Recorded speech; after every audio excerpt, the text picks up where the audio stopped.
List count, ठीक है, LC। क्या होता है सर लिस्ट काउंट? स्केल देखा आपने? स्केल है आप सबके पास में स्केल? हाँ सर बिल्कुल है, इस तरीके से स्केल होता है। यहाँ पर क्या लिखा रहता है? 0। उसके बाद आपको पता है 1 2 3 4 5 इस तरीके से नंबरिंग होता है। और टोटल ये कहाँ तक नंबरिंग जाता है? 15 तक। छोटा स्केल जो होता है वो हमारे पास में, उसमें लास्ट नंबर कहाँ तक लिखा रहता है? 15 तक। 0 के बाद आपको पता है 1 आएगा, 1 के बाद में कौन आएगा? 2 3 4 5 6 7 8 9 10 11 12 13 14 और ये 15 हो जाएगा। 0 से लेकर के 1 तक छोटी छोटी कितनी लाइनें होती हैं बेटा? 10 होती है, नहीं होती? ये मालूम है आपको? और शायद इस स्केल के ऊपर लिखा रहता है cm, सेंटीमीटर लिखा रहता है। आप जब किसी, जैसे सपोज दैट ये मार्कर है, इसका लेंथ मेजर करते हो तो यही तो करते हो, 0 से यहाँ इधर रखते हैं सर कॉर्नर पे, इधर चेक कर लेते हैं किस नंबर पर आ रहा है, वही हमारा इसका लेंथ हो जाता है। ये वाला जो कॉर्नर है, ये वाला कॉर्नर किस नंबर से मैच कर रहा है, वही नंबर हमारे पास में क्या हो जाएगा? इसका लेंथ हो जाएगा इसका। तो इस इंस्ट्रूमेंट के थ्रू क्या हम लोग मेजर करते हैं? लेंथ। स्केल के थ्रू हम लोग क्या मेजर करते हैं बेटा? स्केल है, स्केल के थ्रू आप क्या मेजर करोगे? सर लेंथ ही मेजर करेंगे, लंबाई ही तो नापेंगे स्केल से। तो कितनी कम से कम लंबाई आप नाप सकते हो, कम से कम कितनी लंबाई का मापन आप कर सकते हैं, उस वैल्यू को हम लोग क्या कहते हैं? List count. किसी भी इंस्ट्रूमेंट के थ्रू, किसी उपकरण के थ्रू आप कम से कम मिनिमम कितनी वैल्यू माप सकते हो, उसी वैल्यू को हम लोग क्या नाम देते हैं बेटा? List count. लिस्ट काउंट को हिंदी में हम लोग कहते हैं अल्पतमांक। क्या नाम देते हैं बेटा इसको? अल्पतमांक। ठीक है, तो क्लियर हुआ कि अल्पतमांक किसे कहते हैं। अब इसको कैलकुलेट करने का फॉर्मूला होता है कि जैसे इस स्केल का मुझे मेजर करना है कि इस स्केल का लिस्ट काउंट कितना होगा। लिस्ट काउंट मतलब प्रैक्टिकली आपको माइंड में फीड हो गया कि कोई भी इंस्ट्रूमेंट मिनिमम कितनी वैल्यू मेजर कर सकता है। मिनिमम कितनी करेगा? इसकी एक लाइन पर जो वैल्यू होगी उसी को तो मेजर करेगा। आगे समझ में? तो एक लाइन पर कितनी वैल्यू है उसको हम लोग, उसका क्या नाम दे सकते हैं? List count. तो वो निकालने का फॉर्मूला क्या है? लिस्ट काउंट अल्पतमांक ज्ञात करने का सूत्र होता है, ऊपर लिखते हैं बेटा रेंज। ऊपर क्या लिखते हैं? उस इंस्ट्रूमेंट का रेंज। रेंज बोले तो परास, रेंज को हम लोग क्या बोलते हैं? परास। सेम डिवाइड में आता है आपके पास में total number of divisions. Total number of divisions, total number of divisions, यानी कि इसको हिंदी में पढ़ते हैं भागों की संख्या, कुल भागों की संख्या। नंबर ऑफ डिविजन्स क्या? टोटल नंबर ऑफ डिविजन्स को क्या लिखते हैं बेटा हम लोग? कुल भागों की संख्या। ठीक है, अब ये पता लगाना है कि रेंज क्या होता है। तो स्केल के ऊपर लास्ट में जो नंबर डल रहा है वो क्या है? लास्ट में जो नंबर डल रहा है वो क्या है? 15। स्केल पर लास्ट में क्या लिखा हुआ है? 15 लिखा हुआ है। तो लास्ट में जो ये नंबर लिखा रहता है यही इसका क्या होता है बेटा? रेंज होता है, इसकी परास होती है। आगे समझ में?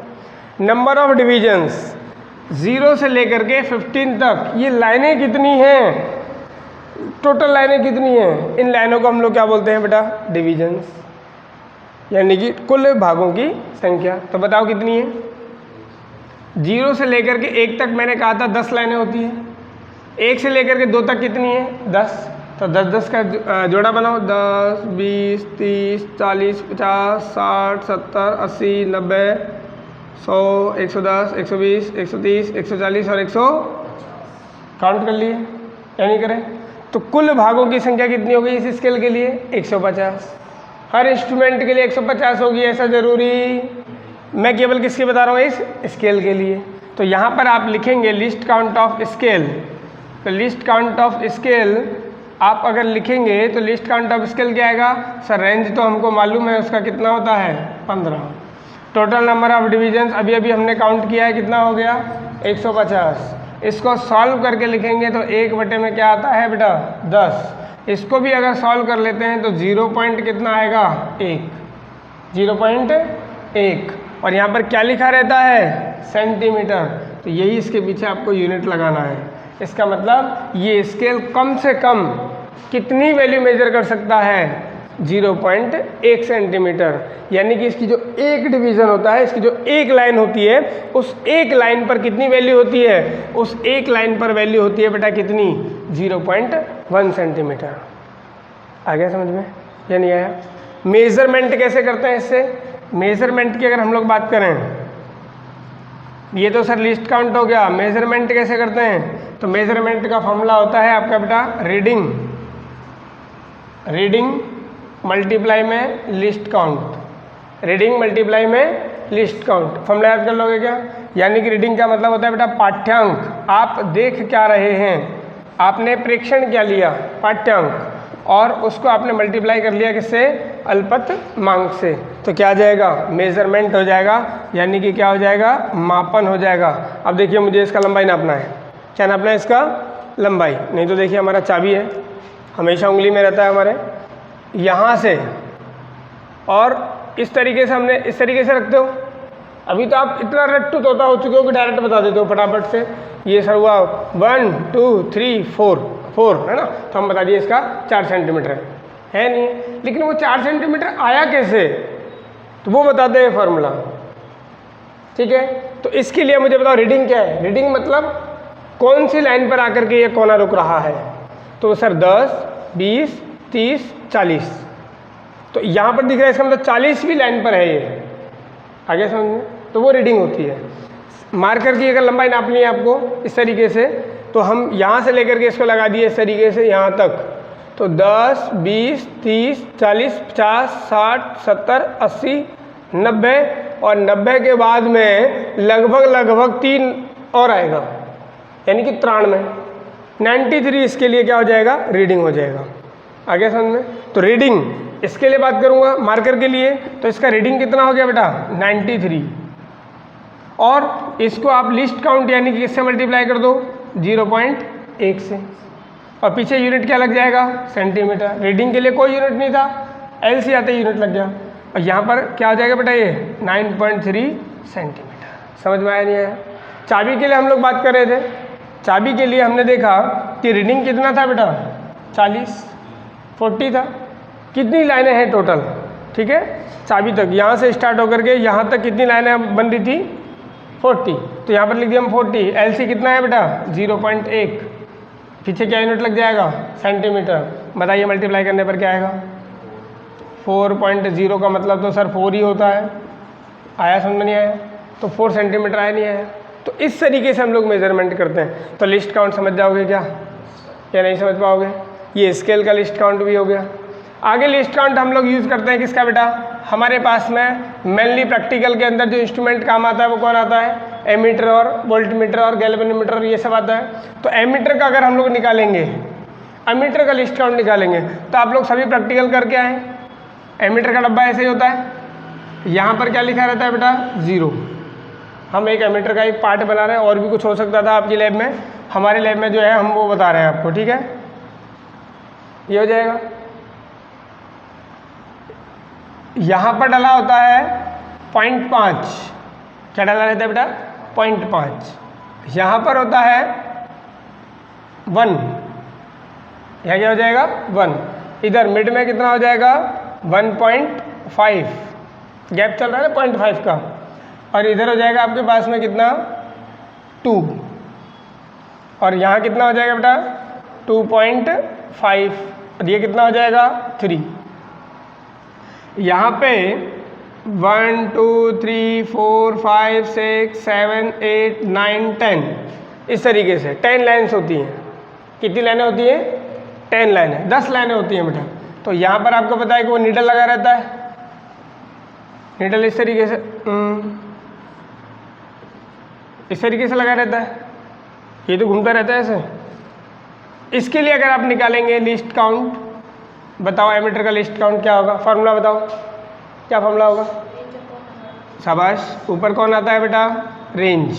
अपॉन क्या आएगा नीचे? Total number of divisions. Total number of divisions. समझ में आया नहीं आया? परास बटे कुल भागों की संख्या, परास बटे कुल भागों की संख्या, लीस्ट काउंट निकालना था सर। बताओ परास कितना, आप बताइए। रेंज कितना है इसका 3। लास्ट में जो लिखा रहता है वही लिखना है आपको। लिस्ट के इसका रेंज कितना हो गया बेटा 3 हो गया। Total number of divisions count करके बताओ। 10, 20, 30 काउंट करो। 60 रह गया। 10, 20, 30, 40, 50, 60। तो यहाँ पर हो जाएगा कितना बेटा 60 हो जाएगा। तो डिवाइड करेंगे तो कितना आएगा सर, डिवाइड करेंगे तो आएगा 0.05 हमें रटा हुआ है। 6×5 भी जानते हो आप लोग, आ गया समझ। तो इस तरीके से 0.05 और यूनिट क्या लगाओगे, एमीटर किसका मेजरमेंट करता है और करंट का यूनिट कल एम्पियर। तो क्या लिखोगे यहाँ पर बेटा, बोलो समझ में आया कि नहीं आया। Same as it is volt meter का निकाल लोगे क्या। आपके लिए एग्जाम में एक डायग्राम दे रखा हो तो आप उसमें रेंज देख लोगे, किसी भी एमीटर का वोल्ट मीटर का इस तरीके से एक स्केल बना हुआ आ जाए, जैसे ये भी तो एमीटर का स्केल ही है, तो उसमें रेंज पहचान लोगे। टोटल नंबर्स काउंट, लाइनों को काउंट कर लोगे तो टोटल नंबर ऑफ डिवीजन हो जाएगा। डिवाइड करके लिस्ट काउंट निकाल दोगे क्या। और मेजरमेंट कैसे करना होता है वो भी सीख जाओगे या नहीं सीख पाओगे। आपको सुई दे देगा, मान लीजिए कि ये सुई जो है वो इधर हम लोग लगा दिए, इधर लगा दिए।